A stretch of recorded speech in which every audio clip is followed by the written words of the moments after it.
ఎగ్‌తో చేసే రెసిపీస్ ఏది నచ్చో చెప్పండి. ప్రతిదీ మనకిష్టమే. అలాంటిది ఈ ఎగ్ పొరటా అయితే మరీను. భలే ఉంటుందండి దీని టేస్ట్. మరి ఏమాత్రం లేట్ లేకుండా వీడియోలోకి వెళ్ళిపోదాం. Let's get into the video. ఓపిగ్గా చివరి వరకు మీకు నచ్చితే చూడండి. ఒకవేళ నచ్చిందా ఈ రెసిపీని ట్రై చేసి అలాగే ముందుగా ఒక లైక్ కొట్టి అలాగే నా ఛానల్‌ని సబ్స్క్రైబ్ చేసుకోండి. అది కూడా మీకు ఇష్టమైతేనండోయ్. మరి ఏమాత్రం లేట్ లేకుండా let's get into the video. ముందుగా స్టవ్ మీద కళాయి పెట్టి అది వేడెక్కాక కర్రీకి సరిపడా ఆయిల్ వేసుకొని కట్ చేసి పెట్టుకున్న పచ్చిమిర్చి, పొట్టు తీసి చిన్న సైజుగా కట్ చేసుకున్న వెల్లుల్లి రెవ్వలు, ఇవి లైట్గా వేగనిచ్చాక ఇందులోనే కట్ చేసి పెట్టుకున్న ఉల్లిపాయలు, నేను ఒక 3 ఉల్లిపాయలు కట్ చేసుకున్నానండి చిన్న చిన్నగా.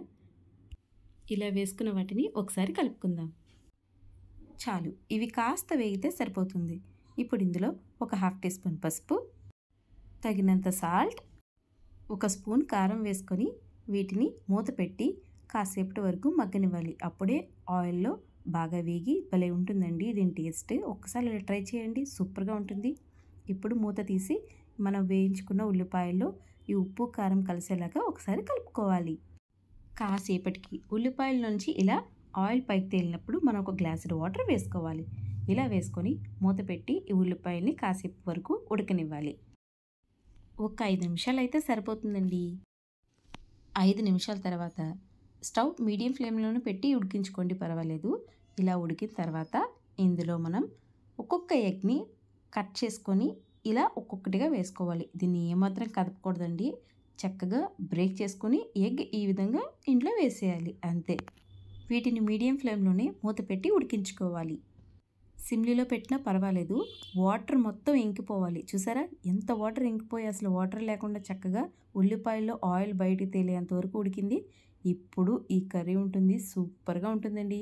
చూడండి, ఎగ్ కూడా చక్కగా బాయిల్ అయింది, మంచి టేస్ట్ కూడా ఉంటుంది. లాస్ట్లో కాస్త కొత్తిమీరతో గార్నిష్ చేసుకుంటే ఈ కర్రీకి ఇంకా పేరే లేదు. సూపర్ అంటే సూపర్, అంతే. కాస్త కరివేపాకు వేసుకోండి, కలర్గా ఉంటుంది. ఇప్పుడు ఇది ఒక బౌల్లో తీసుకుంటే ఎంతో రుచికరమైన ఎగ్ పొరటా రెడీ. ఈ కర్రీ రైస్తో, బిర్యానీస్తో అలాగే చపాతీతో సూపర్గా ఉంటుందండి. మరి దీనికోసం చెప్పవసరంలే లేదు. ఒక్కసారి మీరు ట్రై చేయండి, మీకు నచ్చిందా ట్రై చేసి చూడండి. ఇది మీ వన్ ఆఫ్ యువర్ ఫేవరెట్ అయిపోతుంది. మీకు నచ్చితే నాకు ఒక లైక్ చేయండి, అలాగే నా ఛానల్ని సబ్స్క్రైబ్ చేసుకోండి. మరొక కొత్త రెసిపీతో మీకేమైనా అనిపించినా అది నాకు కామెంట్ చేసి చెప్పండి. ఆ రెసిపీతోటే మీ ముందుకు వస్తాను. అంతవరకు బాయ్, టేక్ కేర్ అండి.